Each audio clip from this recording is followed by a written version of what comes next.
that out on. What do you do? Oh, good. Good evening. Today is Thursday, September 29th, 2022. The time is now 6:30 p.m. I will now call the regular meeting of the ISD 191 Board of Education to order. We welcome those here in the audience tonight, as well as those watching online. Director Connor, would you lead us in the pledge? Yes.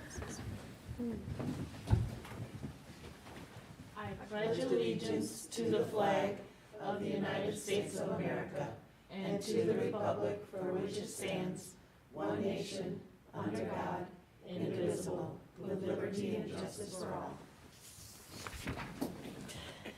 Thank you. Uh-oh, did I just lose my pen? I did. Awesome. So, is there a motion to approve tonight's agenda? So moved. Moved by Director Hume. Second. Second by Director Werb. Any discussion? Seeing none, all those in favor say aye. Aye. Aye. Opposed? Motion carries unanimously. Now we'll move to the informational section of our meeting, and we will be presented with the Strategic Enrollment Implementation Plan with Dr. Teresa Battle, Superintendent, Aaron Tinklenberg, Director of Communications, Dr. Kathy Funston, Director of Strategic Partnerships and Pathways, Amina Oftedal, Director of Curriculum Instruction and Assessment, and Amy Piotrowski, Director of Student Support. Welcome. Oh, thank you, Chair Chester and members of the board. The presenters and I tonight represent your Strategic Roadmap Steering Committee. So I'll let them get settled.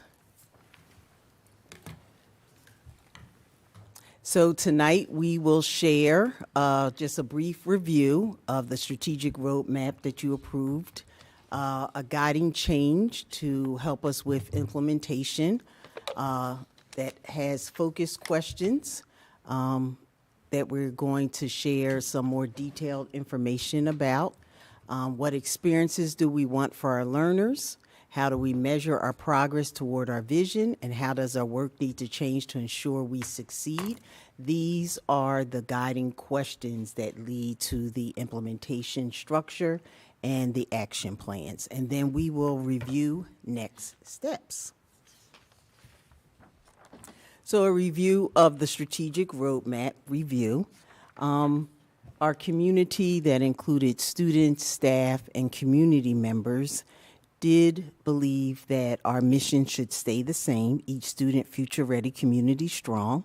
We have 3 new components: the vision statement, our core values, and strategic directions. And we're going to spend the bulk of our time delving deep into the strategic directions and how we plan to make the vision and core values come alive through those strategic directions. There is a link if the public would like to spend a little bit more time exploring the strategic roadmap.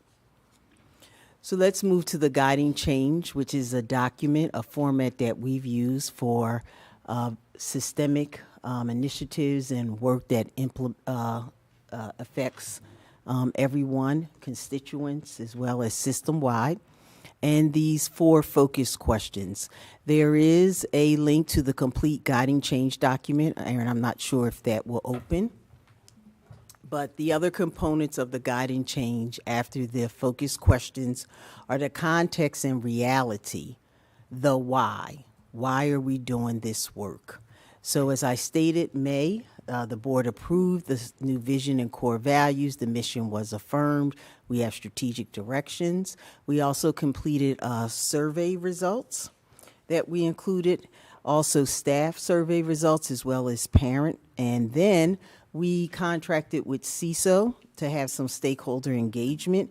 And so we've also included a link to that report. Unacceptable means is another component of the guiding change. So these are not the ways we want to approach implementation. And then our desired results are the what. I do want to emphasize one word in A, sustain the joy. So I believe that the past 2 years, the pandemic somewhat zapped our joy, the joy of serving students and their families in this district, joy of being an employee. So we really want to highlight what brings us joy in service to our students in the community. So if you would like to spend more time on that, the public, there is a link with the complete guiding change document.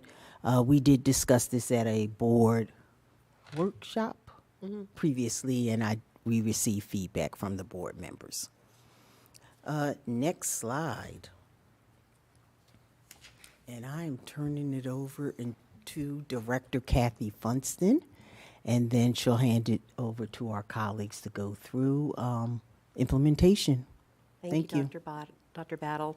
Good evening, Chair Chester, directors of the board.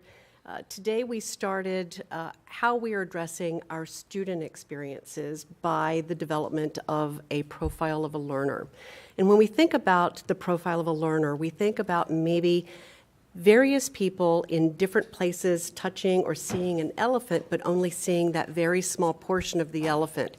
How might they describe this animal without seeing the whole? And that's often how people approach education also. How do we describe what we want for our students without being able to see the whole child and the whole system? And also by not including our whole community. So that is what we did today by starting our profile. The profile actually is a statement that developed by members, a very representative group of members of our community, that summarizes our aspirations for what we want for our children so that they can be successful in our communities. It expresses the knowledge, skills, abilities, and mindsets that we want our students to have so that they can be successful in that next stage of their life. And it also helps us as an educational system focus our work so that each stage of their development we can help them attain those skills, knowledge, abilities, and mindsets to be successful. So today, we actually started that process. We had a 3.5-hour meeting this morning, and we had a group of 87 community members and staff. We had elected leaders, business professionals, small business owners, nonprofit organizations, community organizations, Chamber of Commerce, parents, students, teachers, counselors, cultural liaisons, principals, and program directors and staff. And Ava was also part of our student group today. So thank you very much, Ava, for being there.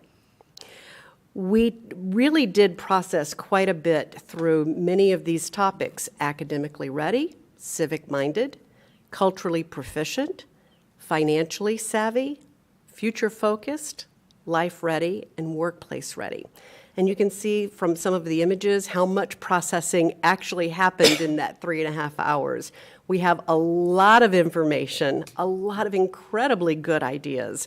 And our participants, our attendees, both our community and our staff and students, brought their experiences, their perspectives, and their lived experiences to this process. And were very honest with us, which is exactly what we were hoping for.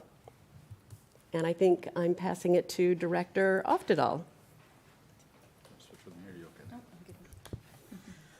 So, as charged by the board to implement the mission and vision, we have gone forward with the strategic roadmap and really looking at how do we determine our progress for achieving our vision, and making sure that we have clearly articulated benchmarks for progress, and that we are transparent with our community about how we are measuring our progress. So when we look at the dashboard itself, which is the result of how do we measure and what benchmarks do we have, we know that we have some benchmarks that, for example, our academic benchmarks are already defined for us through the World's Best Workforce and our achievement integration plans. There are some other pieces that we know we, as a steering committee, continue to develop and come up with those metrics, but making sure that they all align under each of the strategic directions.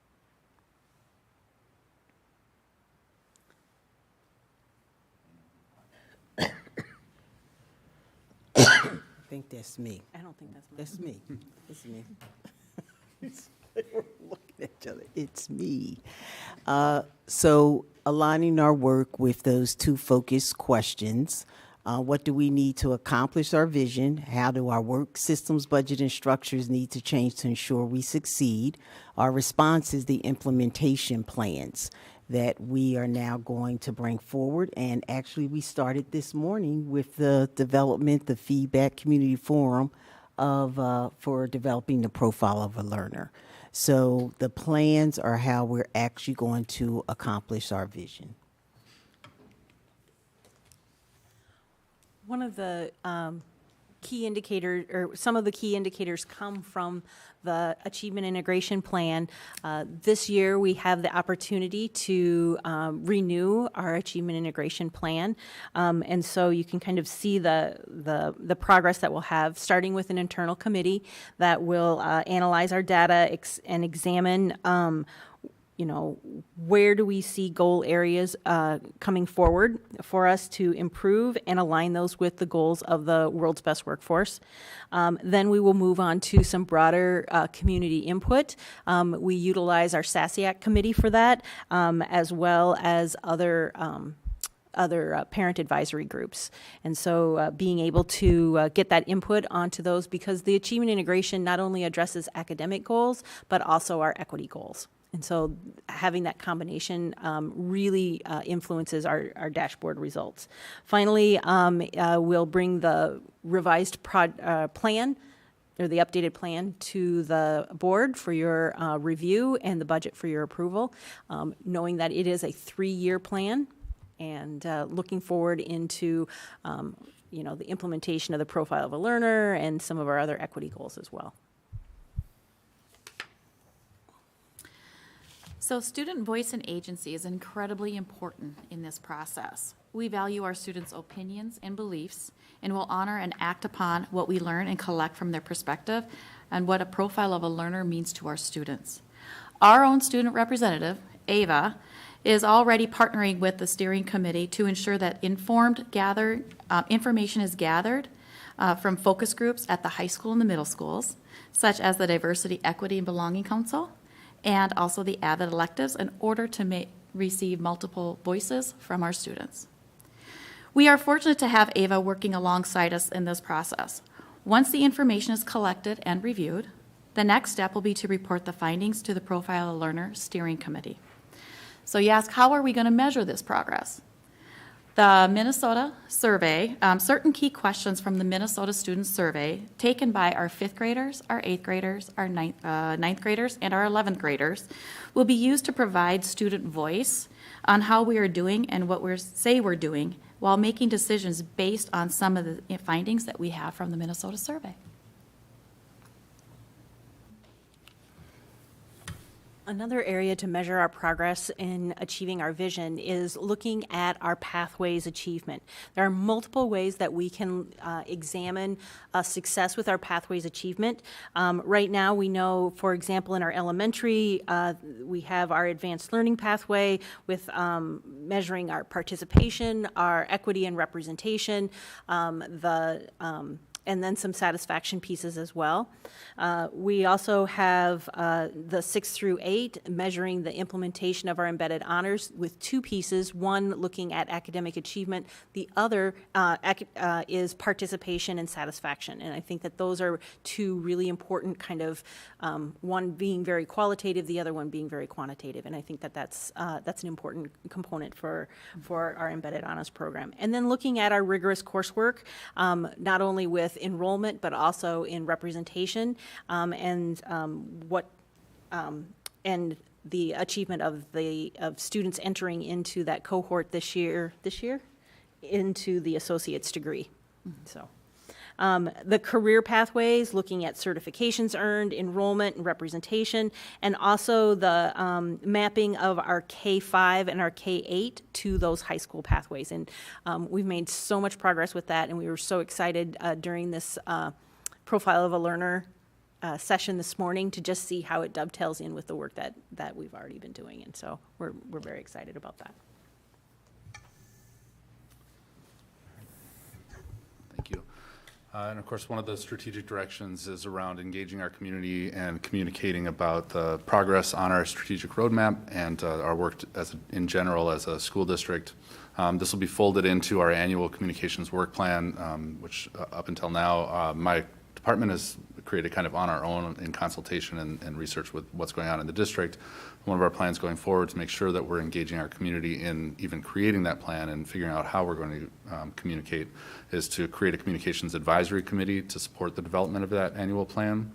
And that committee then and our work will be to make sure that plan reflects and contributes to the strategic directions overall. Also dovetails, I don't have this listed here, but also dovetails with the profile of learner and uses that and help to communicate about, again, our strategic roadmap as a district. So as that finishes being developed and the other implementation plans will have those resources to communicate out to the community. And then, of course, as we're doing that, we're always using the research that we have, including parent and family survey results, to guide our work. And then one of the other indicators on the dashboard is an employee indicator. So I want to share a little bit about our approach to that indicator. As you know, the board entered into a very important memorandum of understanding with the Burnsville Education Association. The president, Wendy Drugi, represented BEA, and on your behalf, I represented the board, and collaboratively, we convened a committee. And so at an upcoming workshop, we will be presenting the committee's recommendations to you to attract, recruit, and retain staff of color. This is also aligned to the work that we have been implementing through our Human Resource Department with our leaders, directors, site leaders, and executive leadership team. We are going to develop over this year how we're going to measure staff experience. We really want to hear from staff how they believe they are heard and valued in our district. And then we will continue with our staff survey. Also, my engagement with staff groups. As you are very familiar, I have a check-in with my departmental leaders and their direct reports. I've had meetings with the leaders of the 12 bargaining units. This year, something new. I will be meeting with our associates principals. I've never had one-to-ones with them. And we're trying to decide how I interact with the building leadership teams. Continue that community work where staff members will support me with that also. And then Amina is leading the launch of Amplify 191. There was a pause during the pandemic. And we are surveying staff of color about their interests. We also have 3 or 4 people who have expressed a desire to become facilitator leaders. So we'll be sharing more information about Amplify 191, which is a staff affinity group. And with that, we like to end with the roadmap implementation for this first year. And so beginning in September through October, the steering team planning, we are going to have more design input teams meeting, including the Profile of Learning Community Forum. October through November, we're going to have some feedback about our action plans, some small group review and refinement, especially of that Profile of a Learner. In December, the executive leadership team will review. And January 2023, we will present that dashboard, proposed dashboard for your feedback and the profile of learner to the board. And with that, thank you. That concludes our report. Great. Board members have any questions or any other information this time? Director Connor? That last statement she made was my question, so I just wanted to kind of know the breakdown of the timeline. You said over 3 years, and so now you answered that. Thank you. Great. Any else question? Director Alt? Thank you, Chair Chester. So first, just a comment. I appreciated, I believe it was in the guiding change document, a mention of extending the profile of a learner to a profile of an employee. I think that's really important for us to have in terms of, kind of embedding our mission into a better understanding for staff, I think will be helpful. So that was awesome. One question. So can I make one comment about that? So it's really important for us to develop that profile of a learner. And in one of the slides we shared that will inform our work as educators. So we need to have that first to really flesh out the kind of individuals we need to support students. So I wanted to clarify that part of it too. So that'll be work this year about that employee indicator, and then what is a profile of a 191 employee is future work. That's awesome. Thank you for that additional information. One question on slide 8 about measuring progress. I saw enrollment across the bottom. Is that across all 4 measures, or is it under a single one? It's intended to, because it informs all of the different strategic directions, so it's in a band by itself across the bottom, coursing across all 4. I was guessing that. Thank you.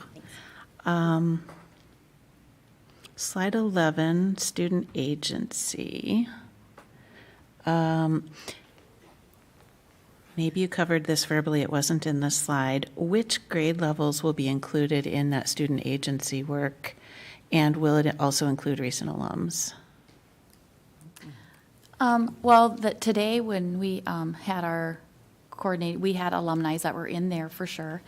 But as far as the student voice and agency, we're looking at the Burnsville High School, the middle school, and then getting some information from our 5th graders as well. Okay, thank you. Yep. And then slide 15, staff hiring and retention. It sounds as though, and correct me if I'm wrong, it sounds like we don't have a formal exit survey to document the feedback and themes from our employees. And I guess I'm guessing that probably will be part of this. We do have an existing exit survey. We do. Yes, we do. And every single employee completes it. Not every single one. I can't say every single one, but we do communicate to them that there is an exit survey, and some of them actually request to have a meeting with me to go through their responses. Gotcha. So that's good to know, because I think it is important, for that not to be a passive process.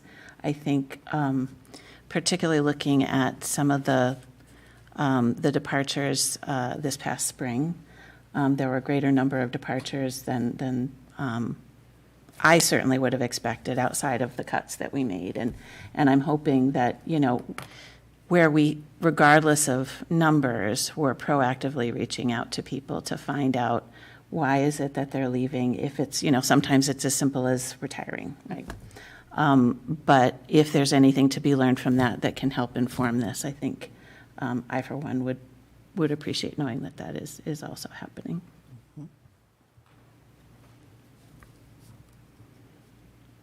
And that was it, I'm sorry. Okay. Other questions, comments? No? Great. Thank you very much. I look forward to continued information about the implementation. Next on our agenda is committee, board appointment, and school assignment reports from board members. Let's start with policy committee. Anything to report? Nothing to really report, just the policies that we've discussed that are mentioned later in the meeting notes. Great. And legislative? The legislative committee did not meet this month, so we do not have a report. Okay. Other board appointments or assignments to report on? I have a couple. Okay, Director Hume? In my board liaison assignment, I was able to attend the Family Connection Night at Gideon Pond Elementary last Thursday, September 22nd, where I was able to connect with a number of families and teachers and with Principal Hussein. So it was a great event. It was the weather was incredible that night. I wish I could have stayed longer, but we had another thing that I had to attend that same evening. But it was good. It's nice with the pandemic being where it is that we're able to do some of these things again and actually visit our schools. So that was great. And then the other update is just a reminder that the Burnsville Hall of Fame induction is coming up on Friday, October the 14th. There will be a reception for the inductees at 4:30. The ceremony is at 5:30. It's at the Morass Center at the high school. And then during halftime of the football game that night, they will also be recognizing the inductees. And more information can be found on the district website about who this year's inductees are. And that concludes my report. Director Connor? Yes. I was not able to make it to the AMSD meeting for September, and it was around the same time they kind of overlapped with the meeting for the chamber. So I did make the one of the chamber, and don't tell me I forgot their notes. Goodness, sorry, I put that in my other folder with the chamber stuff. But anyway, but they did. But they had some concerns which I have relayed to Superintendent Battle regarding just some information that they want from the board. That's all. So I will report that back to them as we go over those things. Also, I was able to go to a program put on or sponsored by the Chamber of Commerce. It was the fall mixer, and it was Imagine IT or Imagine It, and it was very interesting. You know, the takeaway mostly from there was that it was just a lot of tech information, but as far as how clever these hackers are, and that if you have not been hacked, it's just a matter of time, was the takeaway. And that's for small businesses, large businesses, and even individual accounts, if anyone. So one of the more important things I learned is that these hackers aren't just somebody in somebody's basement that, you know, young people just hacking away things. It is a business. They get paid thousands and thousands of dollars, and they sit in a building, and that is their job, that they do 8 hours a day. So it is a very money-making business. And some of the ways that you can not, or try to prevent yourself from being hacked, is by passwords that are 14 digits long. So they're saying you should use a phrase as opposed to letters and numbers and uppercase and lowercase. Just use a phrase that only you know, and don't use the same phrase for everything, but use something that relates to whatever you're doing. And they said that will really lower your chances of being hacked. And if you have secondary security measures like what we have on our Chromebooks, that you should always use them. So a very interesting meeting. And then we didn't mention last month too, when we went to the Burnsville Business Education Network, which was in August, that Dr. Battle spoke at, and Director Alt and Director Hume was there with myself. Yeah, and that was very interesting too, with just it was just presentations from all the partners that are partnering with Burnsville High School in our Pathways program. So it was really interesting to hear all the businesses that are that are partnering with us. Biotech, Collins, Aerospace, so many. And so it was very informative and very interesting. Great. That concludes my reports. I forgot negotiations. Oh. Committee. There is no report from negotiations. Okay. Other assignments? Okay, I can report on 9/17. I was on 9/17. We had our board meeting the first Tuesday of the month. We went through superintendent goals, and then seeing them in reports and applying them. So we're seeing them in implementation now, and then also starting to look at how their new strategic plan roadmap is being implemented into the district as well. One of the key things also discussed is, and something that our district is experiencing as well as they're continuing to have staffing challenges and shortages, and therefore creating a significant wait list, not only for our students, but for other member districts' students as well. Trying to think of creative ways to address that. I know that they're continuing to work on it. They continue to evaluate if their salaries are competitive enough, what's the draw? I mean, and we also know that every district and other businesses are dealing with staffing shortages too, so it's not uncommon, but it is to the detriment of not enough services for the students who need it.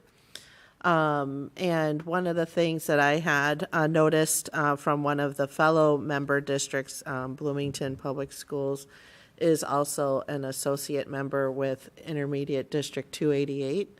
And so that was something that Dr. Battle and Amy had conversations with 288 as maybe another possibility for us to have an associate membership there, which might help then not produce a wait list for our students to get immediate services while 917 is working through some of their staffing challenges. And I believe in the next board meeting that may come forward in an information session.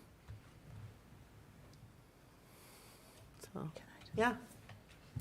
Thank you. I appreciate hearing that, Chair Chester, because I have been concerned. I know I'm not the only one. Yeah. We're all concerned about our wait list, and we want to make sure that our students are being served, and we have the partnership with that expectation. So creativity is appreciated. Yeah, and hearing and learning more about the differences between being an associate member of another intermediate versus being a full member, and what the benefits are, what the cost difference is. And Dr. Battle and Amy had a lengthy discussion and gathered all that information. That will come to us, I believe, next meeting. Great. Seeing no other reports, we will move on to the business portion of our meeting with our consent agenda. Although board action is required, it is generally unnecessary to hold discussion on these items. In the event a board member wishes to discuss an item, that item will be moved for separate consideration.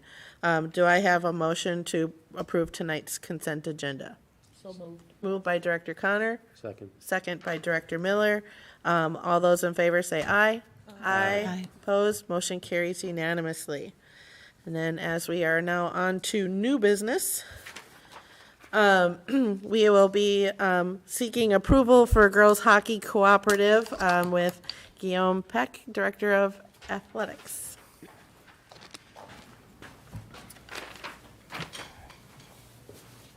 Chair Chester, directors, thank you for your time. Dr. Battle, thank you. I'm here to recommend approval for cooperative sponsorship with Bethlehem Academy, Faribault, St. Paul Academy, St. Agnes, De La Salle, and Burnsville. It's a mouthful.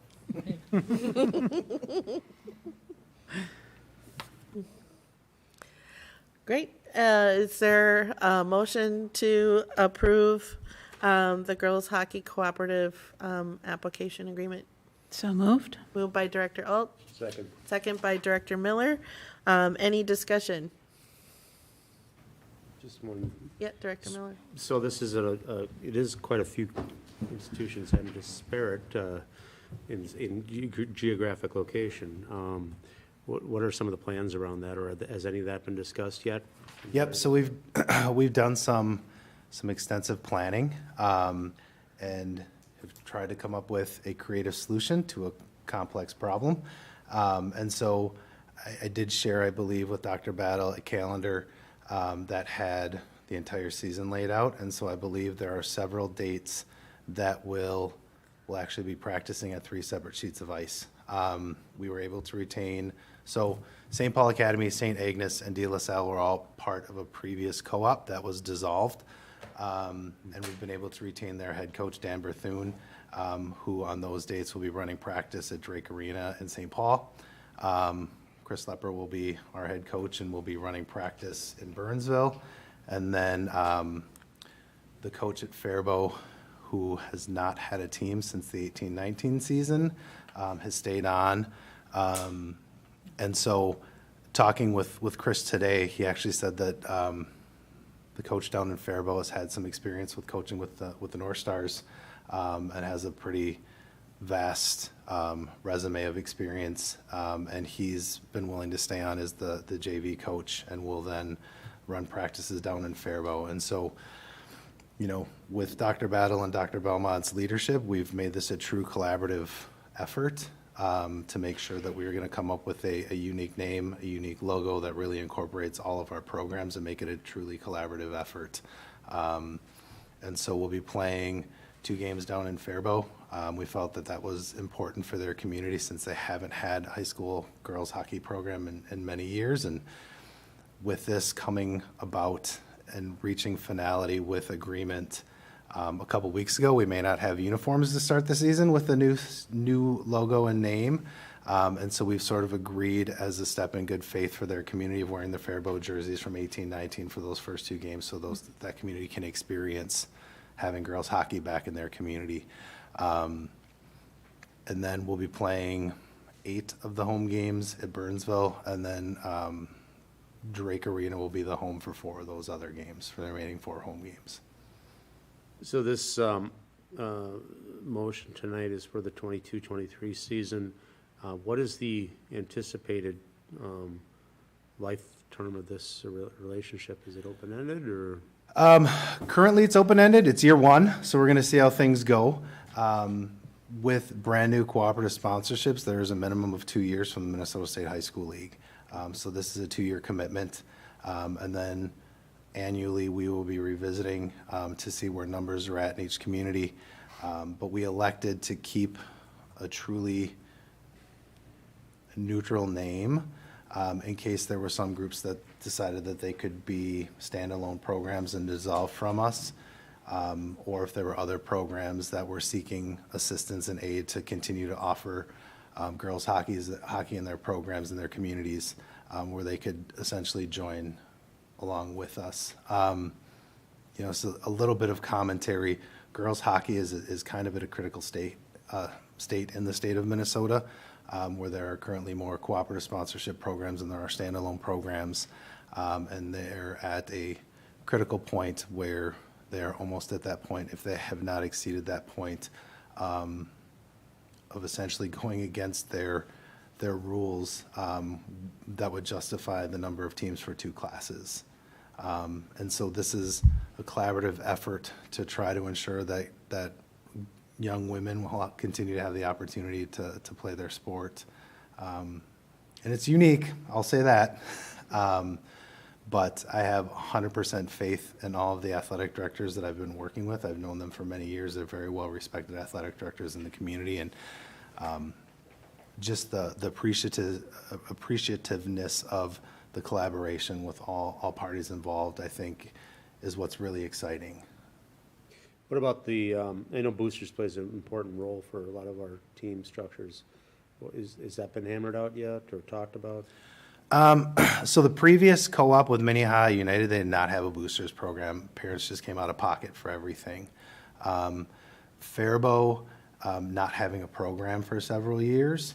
I'm not sure exactly what their status is with the booster programs. I know Chris Lepper, our coach, was down there yesterday at the parent meeting, meeting the Faribault families and discussing with them, and so I can't speak to that. But we are working on trying to incorporate all families in a concerted effort to generate the extra revenue that the boosters traditionally raise to provide those things that have historically been provided for in the girls program. I know we have some succinct policy around boosters and the management of them. I don't know whether that even infringes on it off the top of my head, but I would encourage you to connect on that, just to make sure we don't step outside the boundaries on that with whatever entity you need to run with when it comes to. Yep, and so I think the initial plan was, because, cooperative sponsorships can be an essential year-to-year thing after 2 years. I think the initial discussion was potentially to try to keep funds separate, but then do payment as like a per pupil for some of those items. Okay. Well, being somewhat aware of the challenges around this issue through the summer and fall, I want to applaud you for having landed on something. It's an interesting cooperative, but I know a lot of work has gone into it, so. I appreciate that, thank you.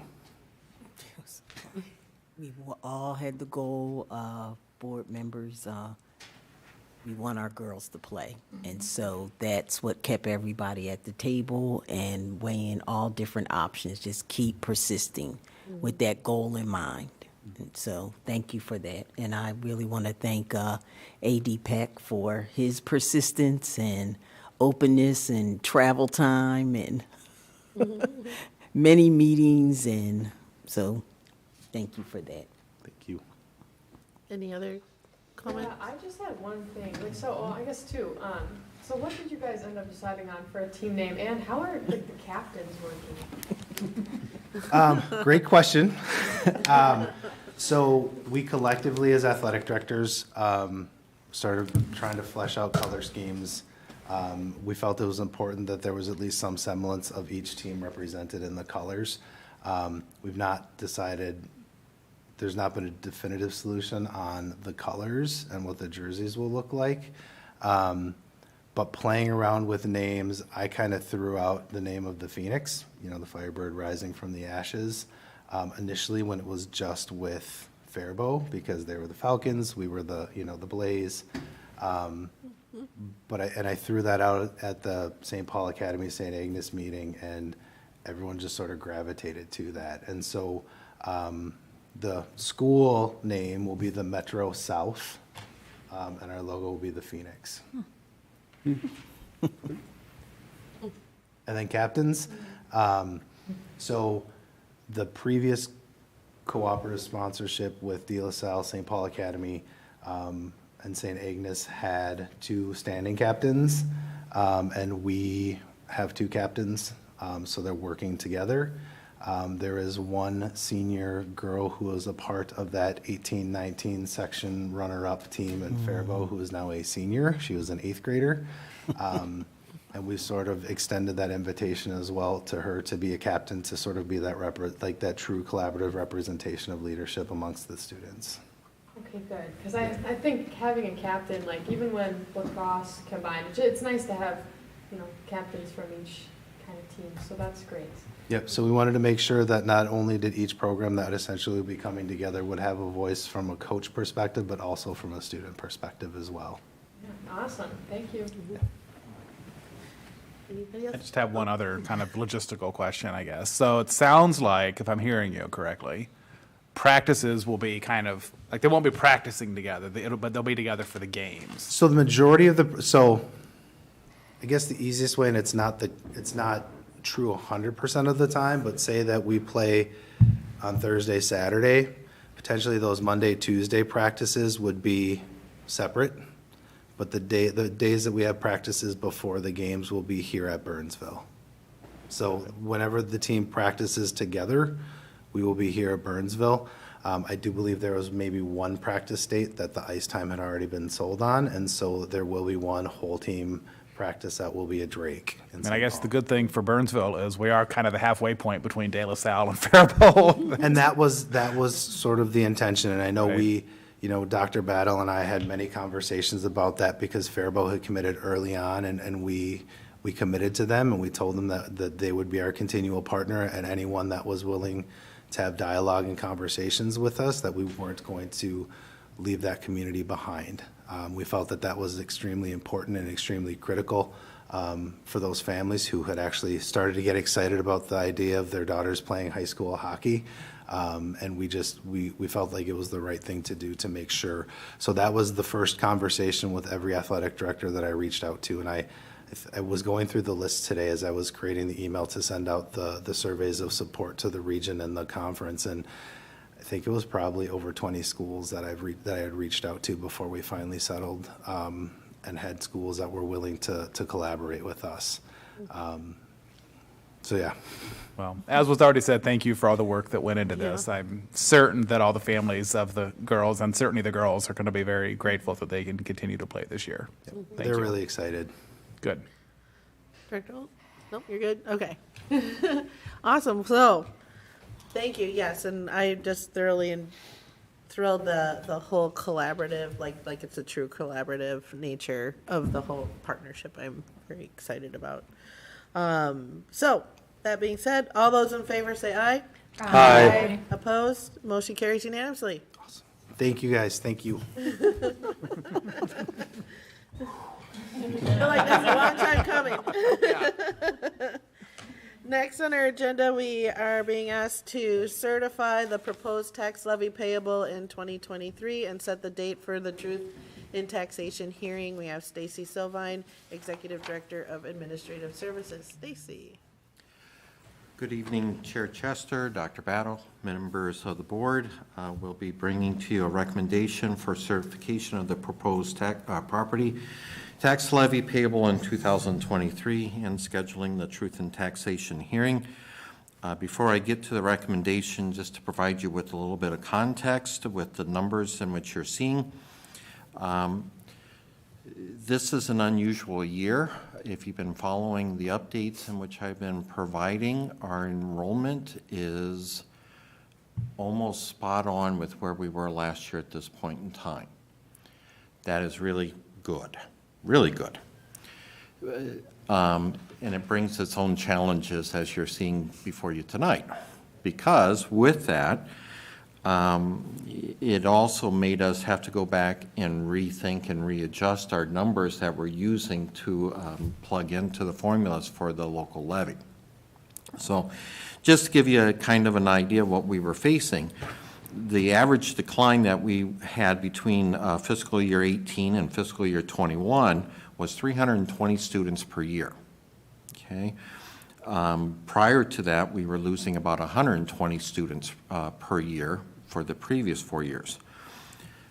The preliminary numbers that are coming in for last year, we lost 115. Now going into 2023, as of right now, we're spot on where we had last year, so chances are we're probably going to lose about 100 students by the end of the year, but it'll be the same, roughly the same numbers as what we had last year, okay? So we went in, needed to make some adjustment with our enrollment. That is the primary piece driving the large increase, just so that you're familiar with that. Second factor is that we had, in August, late August, the state came out with what it was using as far as its inflationary index, okay? So going in 2021, the number was around 2.3%. Then they said, well, for FY22, we're going to bump that up to 7.17%. And for 23, payable in 23, it's going to be 5.66%. Well, some of that is retro because we're already done with FY22. So because our operating levy has a built-in increase for inflation, that's another percentage that's rolling into all of this. So we have more students. We have an inflationary adjustment that's happening at the same time as well behind it. And finally, well, not finally, but one other thing is our market value has increased quite a bit. Now, that will start backing up here as well, you know, as we're kind of seeing what's happening with the economy. Finally, last June, the board did approve an increase to our long-term facility maintenance plan of about $2.1 million. That's a one-time increase. Next year, that will drop off. We'll go back to about our annual model of around $2 million. That $2.1 million is dedicated specifically well, for a couple of different things, but primarily we're looking at replacing the boiler at William Byrne. Okay? It's coming to the end of its life cycle, one, but when we added square footage on that property a number of years ago when we did the buildings and all the increases, we didn't change the boiler. So that thing has been working overtime trying to heat the building, and if you were to go there with staff and students, they might say it's chilly in the winter. So we need to address that. With nearly 18% increase in fuel costs that we're anticipating coming up, plus the cost of materials and labor, the sooner we can get this done, the better. So it is a one-time hit, but we do feel that it has a return on investment in the long run. Okay? One other little tidbit with all of this. The last 2 years, our levy has actually declined. This last year, payable in 2022, it went down by 6.51%. So if we go all the way back to the last time that we had an increase on our local levy from the district, that was 2020. With that, the number of around $7.5 million that we're looking at, that would have been about a 3.5% increase over the last 3 years to get us to this point. So it looks like a big percentage increase because, one, we had a 6.5% decrease last year. Rounding numbers, 6.5% decrease last year, and now we're bouncing back. Many of these things are, quite frankly, are outside of our control. The good news is that enrollment hopefully is leveling off. It is the most terrifying thing for me to say that because every year it has declined since I've been here. This is the first time that we've ever matched what we had the previous year. Doesn't mean we're growing, just means that at least we're not going backwards as quickly or as much, okay? And that's it's uncomfortable because it's unknown. You've seen my chart. I'm very familiar with how the year looks. This one is a little bit different. So there's some pieces there that we'll have to address. This is the first stage. We do need to certify the proposal for our local levy. That needs to be done by September 30th, submitted to both the state and to Scott and Dakota County. And then the next step with this is the state will do some things in the background for a couple of months.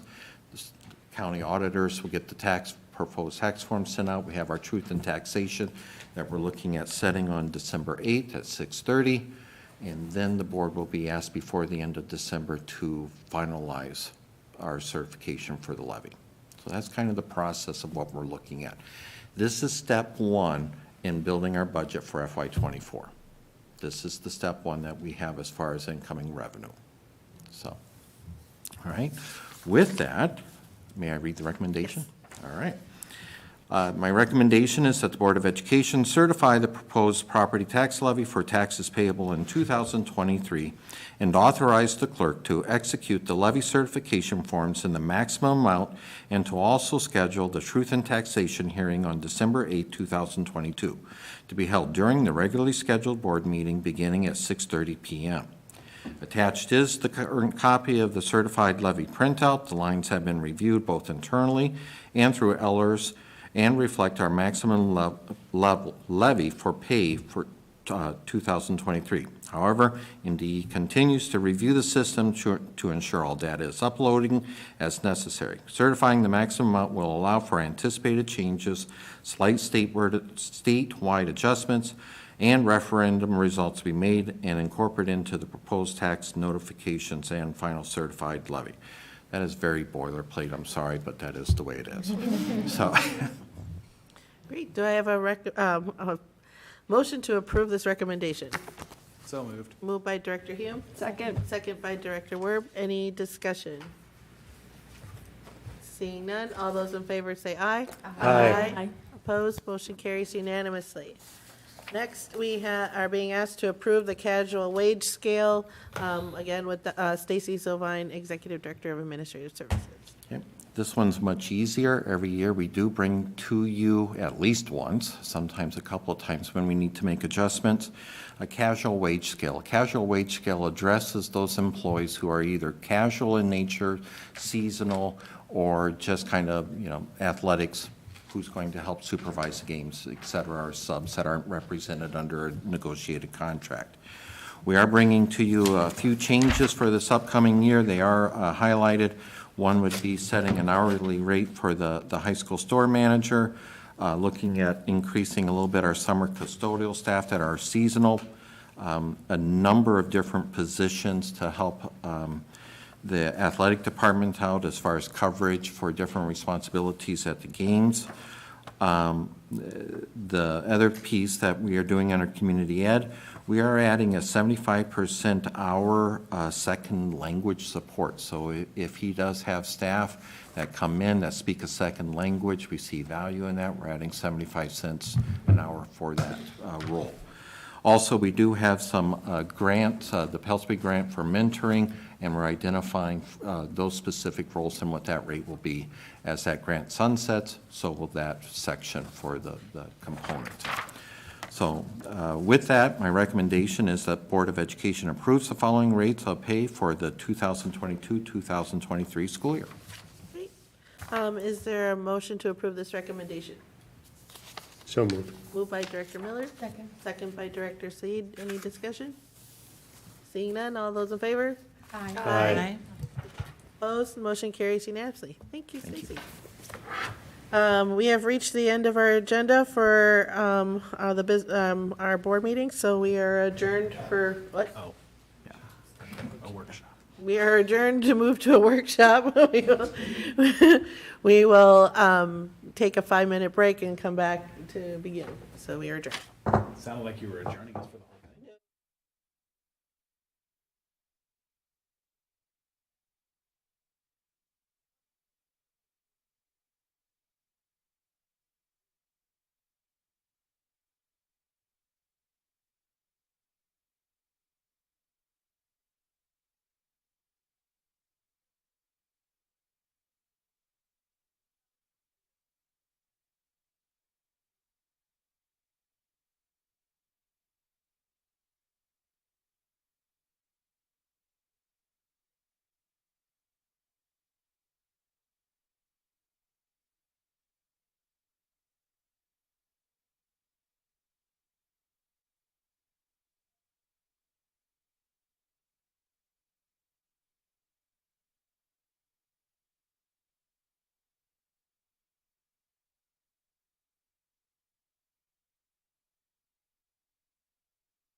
school year. So we have Dr. Battle and Aaron.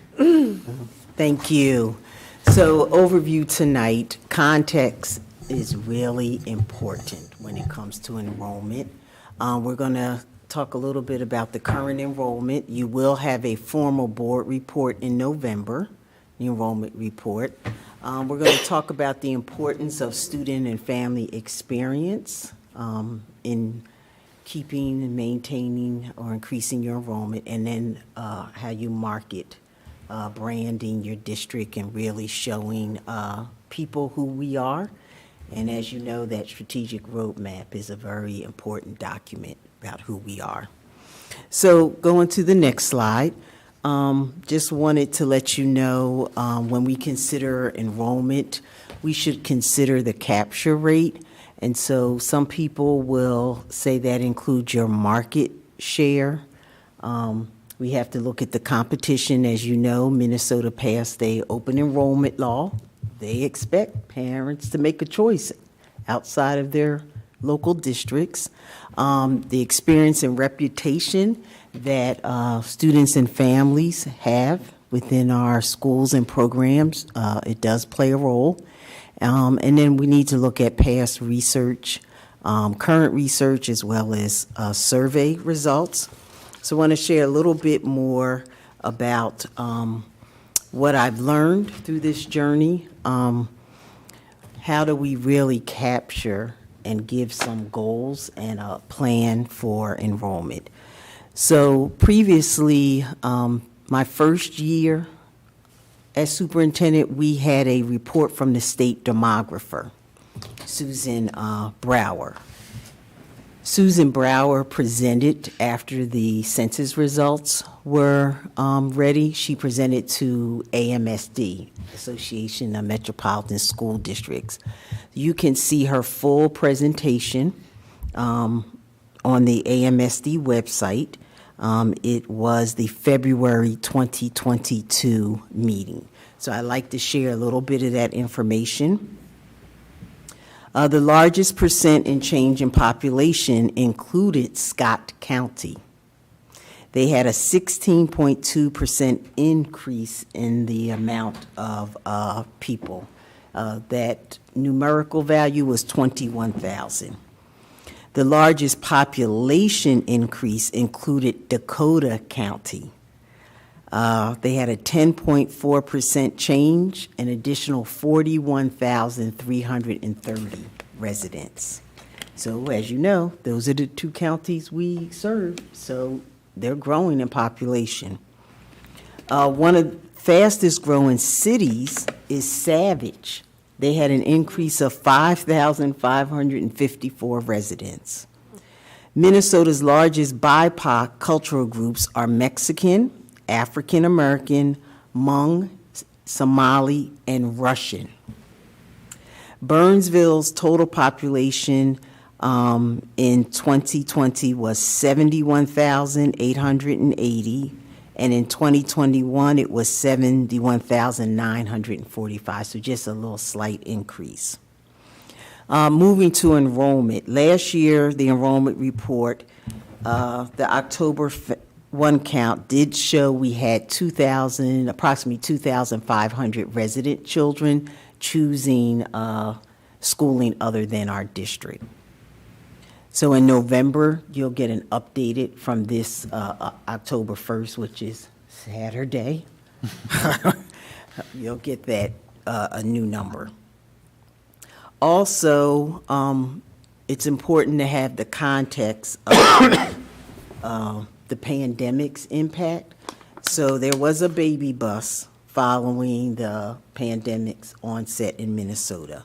The Star Tribune did report that births declined substantially in winter 2020-21, roughly 9 months after the start of the pandemic, and when Minnesota's lockdown measures were initiated. Also, so because births are cyclical, so you can predict that we're going to have far less kindergartners as a result of that. And so to set an enrollment increase when you're kindergarten, you know you're going to have less kindergartners. It's about our market share of those kindergartners. But the births did rebound in March 2021, but the dip revealed the stranglehold that COVID-19 had on Minnesota's psyche. This is directly from the Star Tribune report. And so to set goals, after the November 22nd report, we may want to set a real SMART goal. So, but to not have that context, it's difficult to have a SMART goal. So Stacy, he is unable to join us. We may bring after that or during the enrollment report possibly a 2 to 5% retention rate. So as he said, this is the first year that we haven't had a steep decline. Just a little bit of research. I looked at some research about retention. You have to look at the school choice research and higher education. So I wanted to share some common themes that I think will inform our work. So O'Keefe in a 2013 study found that the capacity of a student to develop a sense of belonging is critical in student retention. So we can't isolate this from our core work. A caring, supportive, and welcoming environment is critical in creating that sense of belonging. They can be achieved by the development of positive student and faculty relationships, the presence of a well-resourced counseling center, and the encouragement of diversity and difference. Another study from Kennesaw State University did a lit review about school choice, how parents make the choices. And there were 3 patterns. There's great consistency on parents' stated preferences of school characteristics that they look at. Second, they value academic quality, but it's not always their most prized feature, and that they will make trade-offs based on their preferences when choosing a school. And there was a study by Vanderbilt of the Nashville Public Schools choice, and they found that parent satisfaction with their child's previous school was not a predictor of considering private school. Rather, parent involvement and parent communication were the most important deciding factors. And ACT has consistently done a comprehensive look about what works in student retention in higher education. And they found that having orientation programs and support for your first-year students, so freshmen, matters. Academic advising, so interventions to help them succeed. And learning support, supplemental instruction, assistance, summer bridge programs, and tutoring programs. And so we also take a look at our past survey results, and we'll have Aaron expand on that a little bit more. So first is this new hope about the current enrollment. We have 100 more students right now than we projected from last spring. And to share the little comparison, September 27, 2021, it was 7,583. The September 26, 7,610. K-12, this does not include our pre-K. Kindergarten is lower than historical, and then adjustments to come. Next slide. And I'll turn it over to Aaron to talk a little bit about the past surveys, and then we'll tag team on the student family experience. Okay. Just making sure. Actually, the survey is the next. Do you want to start with the? Oh, yeah, going let's through the start student at family that. experience? So the research speaks to that experience, what we provide, so the pathways are well established. We are developing the K-12. You heard from the research, diversity and difference. So our commitment to culturally proficient school systems. strong community engagement. We have exemplary summer programs. Just today, I heard another group talk about how fantastic the experience for our students and the variety of experiences from the summer program. And then our 191 Virtual Academy.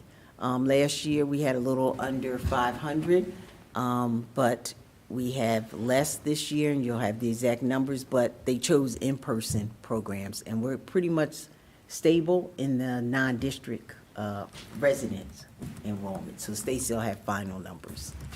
And then our pandemic response, overwhelmingly, people felt that our response was really good. So, and just sharing a little bit from our parent survey results. Again, this is maybe review. This has been shared with you earlier in the spring when we actually did it. We did the community survey, and then as part of that, a separate or an additional section just with parents. And overall, the results were really positive. I think they speak to the fact that we're focused on experience, the student and family experience. You can see the numbers there. The ones that I typically call out in particular are the ones that, I mean, all of these do, but especially align with our core values. So 96% agreeing or strongly agreeing with the statement, "Our family feels welcome in my child's school." That's obviously really important. 96% also agreeing that my child's learning is preparing them for the next level, that future readiness, future focused work. 85% agreeing or strongly agreeing with the statement that students at my child's school are treated fairly no matter their race, primary language, or socioeconomic background. That's, I think, high relative, but an area for work as well. 85%, there's certainly room for improvement there. And then one thing that we learned from the survey, also from our staff survey, is that we can continue to do more and more communicating and engagement around what pathways are and what that means for students. And again, this development of a profile of a learner will help us. That's one piece that will help us communicate that. But that work will obviously have to continue going forward.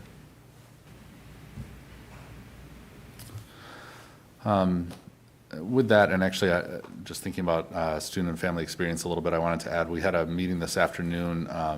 Matt Steichen, our communications coordinator, and I, along with a CISO representative, and then staff members from our middle schools and middle school principals, Helke and Becker, to talk a little bit about messaging at our middle schools, what's happening there, and what stories can we tell. And it was really interesting to hear from the staff members both about sort of what they hear in the community, what they hear internally, and what they experience internally, and how much of that, what they suggested to us, really focused around, again, student experience. There was a lot of talk about the strong academic programs in terms of the AVID, school-wide at both schools, the new math curriculum, and other components. But then it was also about like how we support the whole student, strong counseling programs you talked about at the post-secondary level, but that's true here as well. And then, feeling connected, talking about how one person who was participating as a new teacher in our district had moved from California to Minnesota and been here for just a couple of years, had been in a couple other districts before coming here, and he mentioned that he was really amazed at how many teachers knew personal things about their students, and that the students felt supported and recognized, seen, and how important that was. So again, that story, that's a range of stories that we can tell about our middle schools and about our schools as in general, because it's just a positive experience that students are having. And I say that because, again, people might choose our schools because of marketing, or they might consider our schools because of marketing, and that's really important. And we want them to have, obviously, a good sense of who we are, but they're not going to stay here because we do good marketing. They're going to stay here because of the experience they have. Yeah. So, but with that, we have amped up our marketing over the last couple of years, focused on enrollment and brand.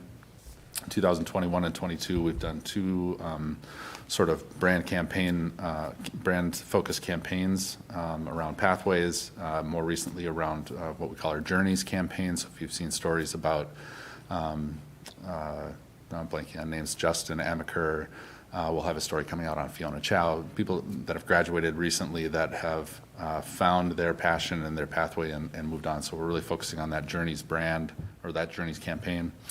We've done specific enrollment campaigns around Virtual Academy, of course, around kindergarten, and then in the summer, we do an enrollment push each of the last 2 years just to kind of remind people more than anything, like, hey, it's time to enroll. And that's obviously the sooner that we can get people enrolled, the better for us. We spent a lot of time on retention campaigns, and that's part of this work I mentioned with the middle school staff this afternoon. This last year, we did an email drip campaign to current fifth graders just over the course of several months, sharing information about what the middle school experience is going to be like to keep them connected, to continue to encourage them to reach out to their middle schools, and leading up to the back-to-school information that middle schools sent out. And then, of course, we've been developing content, the graphic that you see here and other graphics that go with it, but also videos for Virtual Academy, videos, an overview video for Pathways, and then individual journeys videos for several of the students as well, just content that we can use to share as part of these campaigns. And then, of course, we'll continue those efforts. So some of the things that we have coming up, continuing the brand, the Virtual Academy and General Enrollment campaigns. We're building and implementing an annual middle school specific campaign. So kind of we're calling it our transition campaign, again, helping retain students, make sure they and their families feel comfortable, excited about what's coming up from fifth grade into sixth grade. And a little broader than that, obviously, with all elementary students, but especially focused on fifth graders. We're hosting a Realtor Forum in about a month at the beginning of November. We're continuing to build new materials. We'll have a new overview brochure that'll look really pretty and have some really good information in it.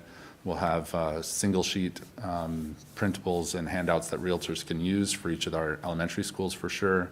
We're launching a new part of our website, a microsite that's just around Pathways. That'll be sort of the home for all of these campaigns. And then one of the things that we're going to start working on this year is hopefully being able to get new housing data, so when people move in that we can reach out to them right away and introduce them to the school district. And then a big focus for our work this year is engaging our staff as ambassadors. We've always heard that staff are probably the most important resource, most important source of information for families. And we want to make sure that they have the information that they need, that they feel comfortable and excited about talking about the school district. We heard from them in the spring that they want to be ambassadors and that many of them feel like they just need more information. They're not as familiar, especially if we're talking about Pathways at the elementary and middle level, which is not surprising because it's new. And so we're working on that this year especially to engage staff members and give them that kind of information. So, to sum up the big buckets of our approach and strategies, I would say first is declaring who we are, and you've done that with the strategic roadmap. Next is actually living those values codified in the strategic roadmap. And then third, having the experiences that match our aspirations codified in the strategic roadmap. And then lastly, sharing who we are and continually engaging with our constituent groups and using that engagement and their feedback to come back each year and look at that strategic roadmap. And with that, Great. we just want to know your thoughts and what you're thinking. You don't mind because I'll forget, but I have an immediate thought. Wondering, because like we get quotes from students, we get quotes from faculty about how great our district is. What about like parents saying why they chose to have their kids come here? I encourage you to check out our new brochure. Watch the video about Virtual Academy, and yeah, we definitely have been incorporating those and will continue to. Yeah, I figure you probably did, but just like, I'm like, because like if part of it is parent engagement or parents are really making the decision, it's nice to hear from other parents as to why they're choosing our district. Yeah, that's a really good point too, that, I mentioned that staff are maybe the top source of information about the district, but when parents are thinking about choosing a school district, they're going to talk to their peers in particular, and that word of mouth, that one-to-one engagement is super important. And so the research, as I mentioned, is the parent involvement. They go to parents, other parents. Yeah. And then how does the school engage you? What's your experience like? Awesome. Other thoughts, questions, comments? I really appreciated the statistic you gave about the COVID and the impact they had on, or possible impact. It was just good to kind of understand that, so then we can be better informed in November. Thank you. And just a comment about, we got some really great review of the statistics that were really strong for us. And there had been a question about some of the other statistics that we didn't do so well with. And one of the responses was, we're not really sure what the response meant.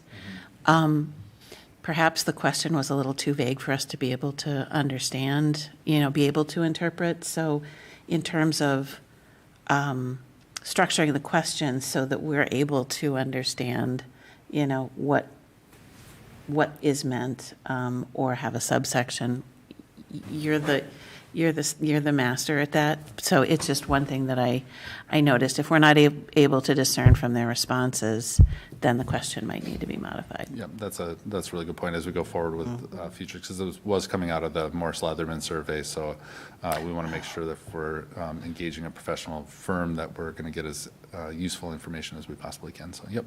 Good point. Thank you.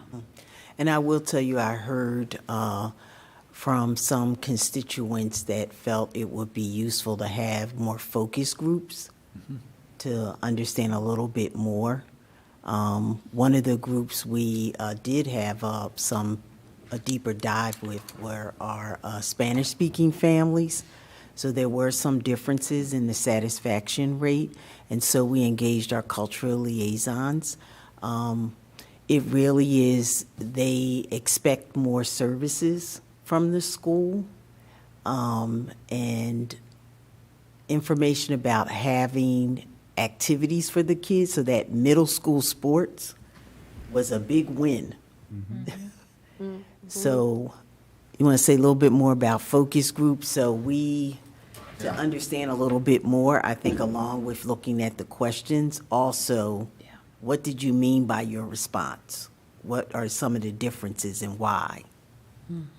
Yeah, and that's a good point. I didn't include it here, and again, we're just kind of overview information, but it's important that we have whatever survey and research information we get back, that we look at it segmented when it's appropriate. And so that's a good example of where with one group of parents, Spanish-speaking parents, we have different numbers, or it's a slightly different result, and we want to make sure we understand why. And that can be for this question too, where we're not sure, okay, we've got this number, but we're not sure why. Getting to the qualitative side of it with focus groups and other ways like that, it can often be just informal conversations as well. It will really help us get down to the more qualitative results. The nice thing is we have so many groups that meet regularly. We don't always have to set up things. And actually, was it last night was our first Somali and Spanish family nights were last night, and those happen every month.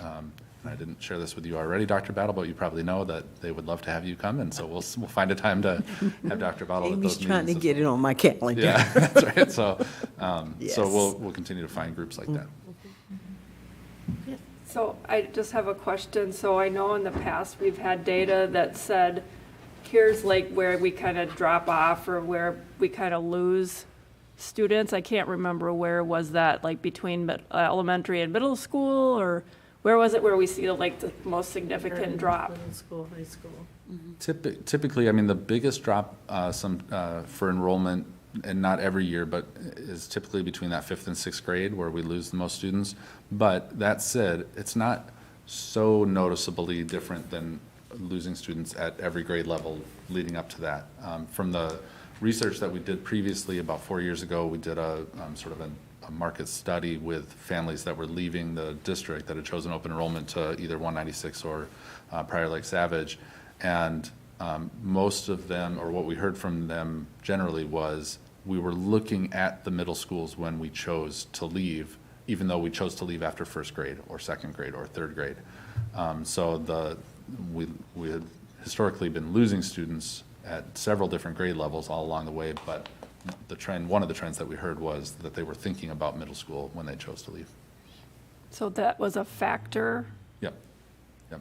Which is part of the reason that, again, a lot of our work over the last couple of years has been, how can we talk about our middle schools and make sure that the experiences that students have there are good, and then share that with families. Can I share an experience myself? Sure. I mean, just since we're giving feedback, because when we talk about belonging, and I think a lot of the day is spent so much on learning that I think sometimes the teachers forget that maybe not all of the students feel like they belong. And as my son is now in 7th grade, and, you know, it's kind of traumatic when they get in a class and they don't know anybody. And I just wonder if there's something that we can do to talk to teachers about making sure that kids are being welcomed, and maybe doing more checks and balances on not just, you know, making sure the students are learning, but do they feel like they belong when they're in the classroom? Because it's been hard for my son to go and sit in class when he doesn't know anybody, and I know that he's not the only student that feels that way. So when we talk about that, when we talk about having this sense of belonging, what are the teachers doing to ensure that their students feel like they belong in class? Not just about learning, it's about feeling like you belong in class. Yep, so as I shared, the research bears that out. That's the first, that sense of belonging. And so we'll follow up with the teachers and the principals to see exactly how they're helping. One of the things we do have is to make sure they have some connection are the web leaders. So I need to check on that too. They spent that time with the web leaders, so, but you're right, that is borne out in the research, that sense of belonging.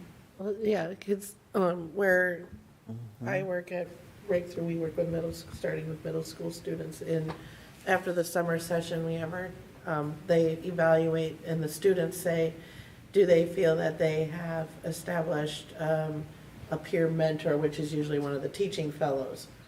And then the teaching fellows report too. But what was interesting as the result is our teaching fellows, when they were after the session saying, you know, these are aspiring teachers. It's like, I don't know how to relate to the kids. Well, it showed in the results, because none of the our percentage of students saying they felt like they had a mentor, you could tell that there was a relationship gap, or that there was a difficulty in establishing the relationship, and it showed in the survey, which was interesting.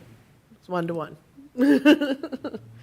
And so, you know, and I know that definitely having a teacher, yes, having other peers, fellow students make you feel welcome, but it's really having that 1 or 2 faculty that shows that they see you, and that they, because my son had a similar experience, and it wasn't until a teacher he bonded with, he started to flourish. So it's really having that, definitely, especially middle school. I mean, it's middle school. You have You go from that very small, tight-knit community then to this large with the different classes. That's why we went to the block. 'Cause it used to be 6 or 7 different teachers, and so. I mean, it just where they are developmentally is Yeah. 12, 13-year-olds. Curious about the survey, because I'm one who likes to know, what's the pool? Like, is it really, what was the sample size? Is it really, was it 7 people in the community that rated us so high? Well, it was a scientific survey. We hired Morris Leatherman, which is a well-respected firm that works with schools especially, but they work with communities as well, cities as well. But they did a 400 group sample size for the community survey results. And of that, and I don't remember the exact number, but let's say 150 of them were parents. They did an additional 250 parents to have a sample size of 400 just for the parents as well. So that's just to meet their statistically relevant sample size. Okay. Eric? So I was going to start with that slide. I'll continue on that. So parents identified as, so they called 400, and if they self-identified as a parent, They had our list of parents. So these are enrolled students that are parents. Yep. So there's not a concern about some bias there in that, they're existing, so therefore they've already self-selected into the district, correct? I wouldn't be concerned about the bias. That's who we wanted to talk to, was people who had children in our students, so that's. It was experience, so the community members included none. May have. Yeah, That's may right, have. may have. The community members that weren't parents in our district may have also included some parents who chose outside of our district, who enroll their students outside. I don't know that for sure, though. I don't know that they asked that question. And they would be asked different questions because these are really geared to somebody who has a child in the district. Yeah, these are the results specifically About for their parents. experience. Many of the questions were asked of everybody, and then some were geared specifically, only asked of people who were parents in the district. So how did you rate our handling of the pandemic? That was asked to the entire community. Okay. And you do see, and again, I don't have it here, but it was included in our news release, and I can share the full results with everybody if you haven't already gotten them. But in general, our parents' ratings were higher than the community as a whole. So I can't remember exactly what it is, but I want to say that the handling of the pandemic, for instance, was maybe 86% approve or strongly approve, 84%, something like that. And then the parents was higher, 92%. The parents were higher. So the selection of the parent population, there was no further segmentation or filtering that went on that? They worked to make it representative of our parents as a whole, our parent demographics as a whole, just like they would for the community, trying to make it representative. Okay. And so we had the language breakdown. Yep, so we do, and we do have those stats in terms of, what's the primary language you speak at home, male and female. I think they asked about income as well and things like that, household income. Okay. Let's turn to slide 4, I'll call the Star Wars slide, A New Hope. That's for Scott. That was a That was for compromise Scott. with Stacy. He tends to be a glass half full, and I'm glass half full. Yeah. He's half empty. This was the compromise. Well, I started with humor. Unfortunately, I'm not going to be as humorous about it. I remind you, hope is not a strategy. I'm pleased with what appears to have happened, but I'd like a little more understanding here. First of all, kindergarten lower than historical, meaning this year's incoming kindergarten group is lower than what we've historically had? We've got, as of Monday, I think it's 608 or 610, which is about the same as the last 2 years. Pandemic, which we'd consider pandemic-affected years. Prior to that, typically our incoming kindergarten class was about 650 students. Yeah. Interesting. I would have thought with the COVID bounce back, because with some kids being withheld, we actually would have had a higher kindergarten class. And I think that's why the context that Dr. Battle mentioned at the beginning, it's unclear, and I'm going to work with Kelly to find out for sure, but it's unclear if our capture rate is just as high as it's always been, and then this is just a small class coming through, or if it is, we just, we've still got 40 students basically who are choosing homeschool or a private school or some other choice. Do we know anything about the distribution of the 7,610 for this year that we're initially setting? Is it equally spread among the K through 12 representation? I'll tell you 2 schools we disaggregate. You'll see Ron and William Byrne, and the middle schools are up. Okay, so Ron and William Byrne are both way over on the Egan side. Is there a possibility, did we make check it all? Is it a possibility that Egan or 196 have somehow inhibited enrollment or slowing down, that they're taking enrollment or anything like that? Not that I've seen. I don't know. But there have been, so for instance, in the Ron case, there's a brand-new big apartment complex in that neighborhood. Right. That certainly could There be is. part of it. Right near my house. Yeah, I good news is good news, but I would, not a after trend. many years of not a statistical evidence of decline, I would caution too much to build into that. Well, some of it could be neighborhood turnover in our community too, because there's so many, our community has 8, it's some of those that are, there's been a lot of houses for sale, so Yeah. we have new. And I would love to, at some point in the future, see some demographic breakout of this, because my guess is that as certain demographic groups reach a maximum capacity of exiting, then our numbers might stop going out, so. And we've had an increase at the middle schools of Spanish-speaking families. Okay. So that'll be part of the demographic that you'll see.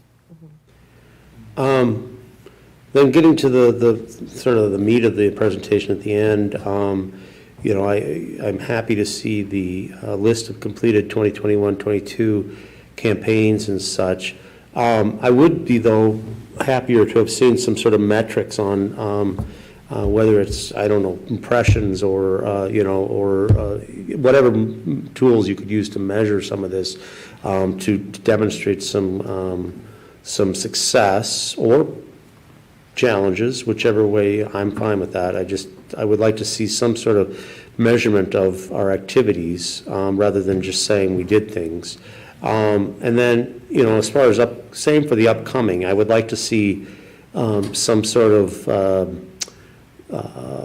metrics, expectations, those kinds of things set for these plans.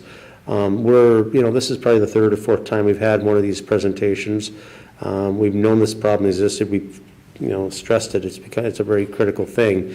And I welcome the activity, and I would define whether I'm seeing things fail, things work, whatever it is, because I loudly said multiple times, I'd like to see you guys fail, because I want to see you trying so hard that some things don't work. That's the way this stuff goes. I would like to see a concise strategy, rather than a collection of activities, with deadlines, with mile markers, expectations, measurements, those kind of things. We're facing a very serious problem, and I don't have the answer. Don't even pretend to. I'm not sure we do. Anybody here does, but we need to try things. So that would be my desire for future presentations in this ballpark. And to dovetail on Director Miller's comments, I completely agree. I think the SMART goal concept is probably our best friend in this case in terms of quantifying success versus failure. And, we may have more of some. I also remember a similar year earlier in my service here on the board where we had one year that, it looked kind of good. And then it was then followed by what we know to be reality. So I agree. I think, digging into the facts, digging into the enrollment, digging into the demographics, that's where we as a district will really be able to better understand what it is that we're doing that's working. And I would love to say that I'm hopeful. I'm always a hopeful person. The data needs to support work that's effective and work that isn't, and we can cast off the work that isn't.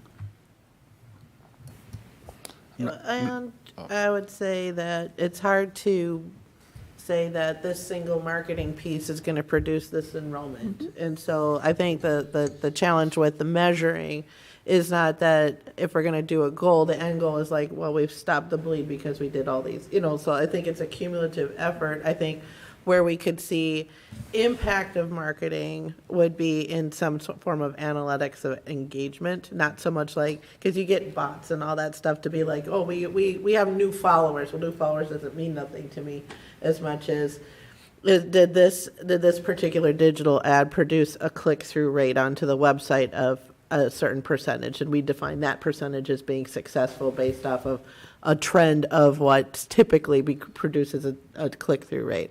Or if we send out an email, what is the open rate? Because I know I get a barrage of emails that I'm not going to click through and open everything or click through to a website, but maybe whatever the tag or the content might drive it to be higher, is that something would be producing a measure of some point that we would define as successful. But then the other part is what is the engagement? Did we get not so much likes, but like, was there comments or was there shares? Is that the way that we would be gauging some movement of people's perception of us in the district? Not necessarily it produces anything with enrollment. Oh, and I think we have a lot of data to look at. Yeah. Absolutely, Chair Chester. I think, and we're data rich, and trying to get into it all, I know, can be a real challenge because staff doesn't have unlimited time. But yeah, I completely agree. There are lots of different ways to measure success. I think the challenge is, ultimately enrollment is a hard number. How we get there, obviously, we're investing and we want to see that, in some way, whether it's brand and marketing campaigns or the surveys that we're doing. I mean, the surveys are valuable as well, the focus groups, lots of different ways to measure success. And then there's some external forces. As you know, we have an apartment complex going up. What if we have many families with children that move in and they choose us? Then automatically we've made the goal, but it's keeping them here. So how do we measure that What's experience? the focus on retention too? Yep, and retain them. So. Just want to add, I worry that perhaps I've given the board the wrong impression here that we don't have strategic goals or that we don't have a strategic plan around communications and marketing, that we don't have all the measurements. I don't know that I didn't realize the board would want to get into that kind of detail. At this, I can certainly provide more details around what kind of click-through rates we've had, what kind of open rates we've had, and all of that kind of thing. Well, not just. I was hoping that would be the goal of this discussion, what you wanted to see, because we do, as he knows when he meets with me, I ask him. Well, it's not just marketing in general. The title of this presentation is Plans to Reduce Enrollment Loss.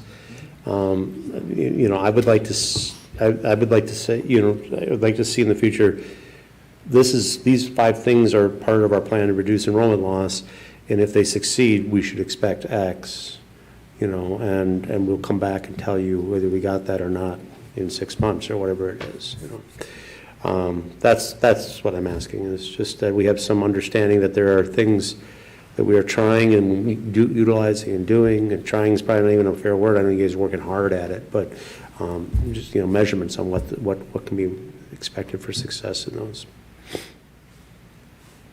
I think as a board, we're ready to try something new, right? We're willing, we're excited about what kind of metrics are out there that we can utilize. And kind of step away from some of the old techniques that maybe we have used in the past, just to give us a better understanding and results. So enrollment is huge. Enrollment can be broken down though. So like if the target is really 5th grade to 6th grade, so we have different marketing techniques that we're going to do to engage 5th grade families. So I think it's through some of those marketing techniques and maybe, a couple other, whatever other things that you could say, okay, because we did X, Y, Z from this year, based off of any loss of enrollment from the previous year, where did we measure up? So like, did we reduce? I mean, it's not going to happen overnight. So what was did we reduce the loss slightly? So then, from this year, because of some of these tactics, or we're changing people's perceptions of middle school, those kind of things. So, because it can't be so broad. I think it has to be broken down into things you can tangibly kind of say, these things were a factor for this part of enrollment loss. Yep, and I think it's as you mentioned before, it's probably impossible to point to any one thing that we do and say that this change is a result of that one thing, because we do so many things as part of a system. When I think of a good example, I think of what you're trying to get to is, again, we conducted this market research back in 2018 about parents who had chosen to leave the district, and they identify school safety, they say, at the middle school level as a primary concern or a driver of their decision. We conduct parent surveys now every spring, or however often we do it, not scientific ones until this past spring, but maybe we do this every year or every other year. And we ask about what are your perceptions of the middle school, or what is your experience in the middle school? And we can do that for the families that are here, for the families that are in elementary school thinking about the middle school as they're making their decisions. And we can point to, okay, well, we've done this body of work around communicating and changing the actual experience, communicating what that experience is, and here's the movement that we've seen targeted towards that. So yeah, it's about asking a question, right, and then formulating a plan, acting that plan, and then evaluating whether or not it's made any difference, and that's obviously the approach that we take. Yeah, or are you engaging fourth grade families to get ready for middle school and then highlighting the middle school experience? Different things you can test and try, because I like testing and trying. And just one question. Tell me if this is completely out of the ballpark. It's just a wondering that I had.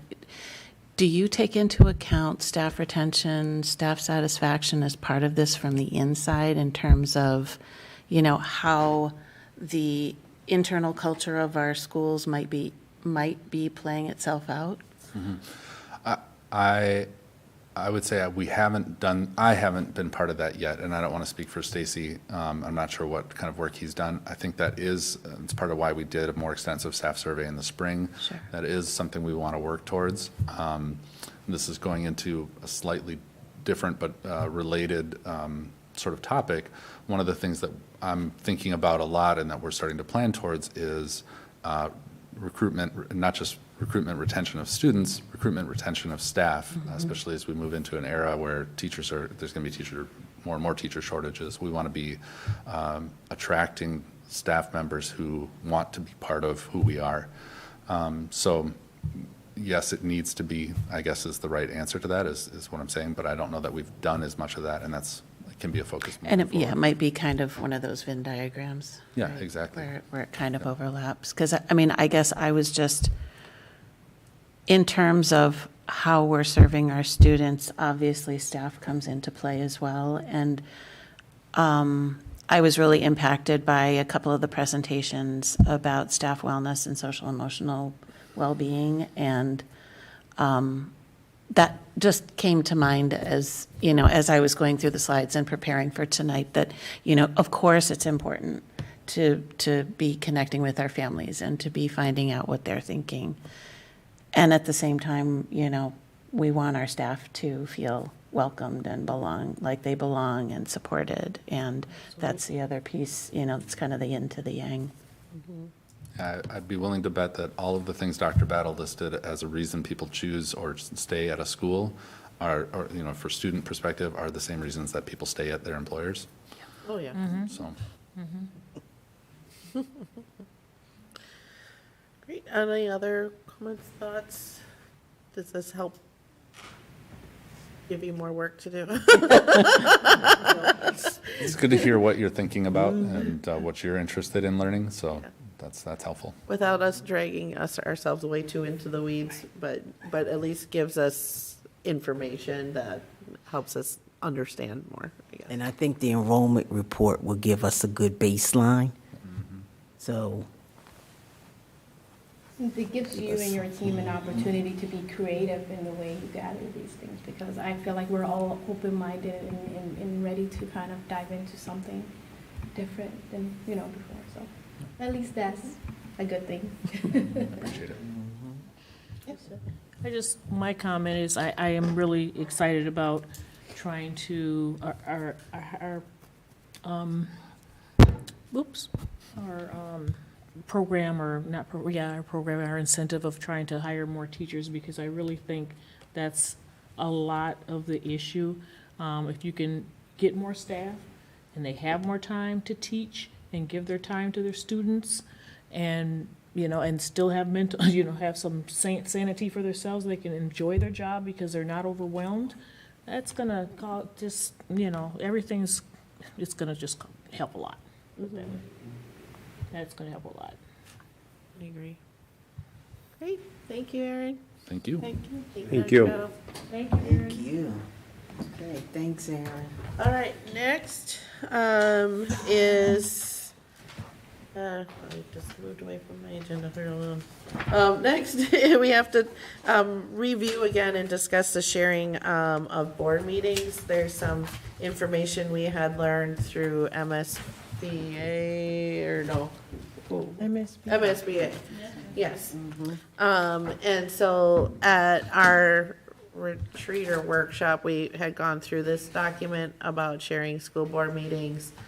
And one of the topics was having the option of having committee meetings be virtual and only meet in person as needed.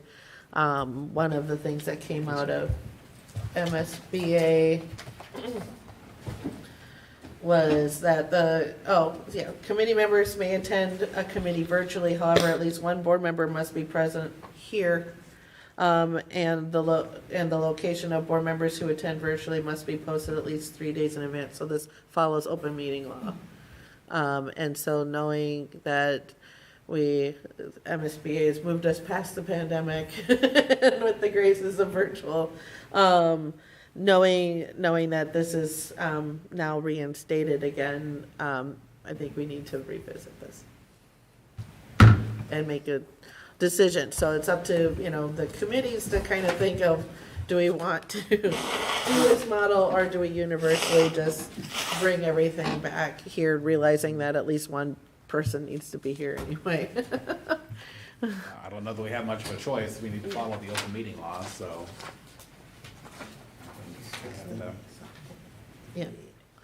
Yeah, the red was the last update. So we'll just have to we'll have to adjust this. And do we vote on this document? Yeah, you did. We vote on this document. So we will need to update and modify this document to say that, We would just remove that sentence when it. yeah, we would remove, Leave everything else the same. well, in this bullet where it'd be live stream, will be live streamed and recorded as possible. Yep, so we would just remove the red line bullet. Yep. Read it. So we would revert back, we would eliminate a legislative committee and policy review committee will default to virtual meetings and will only meet in person as needed, back to all legislative committee meetings, policy review committees, workshops, and work sessions will be live streamed and recorded as possible.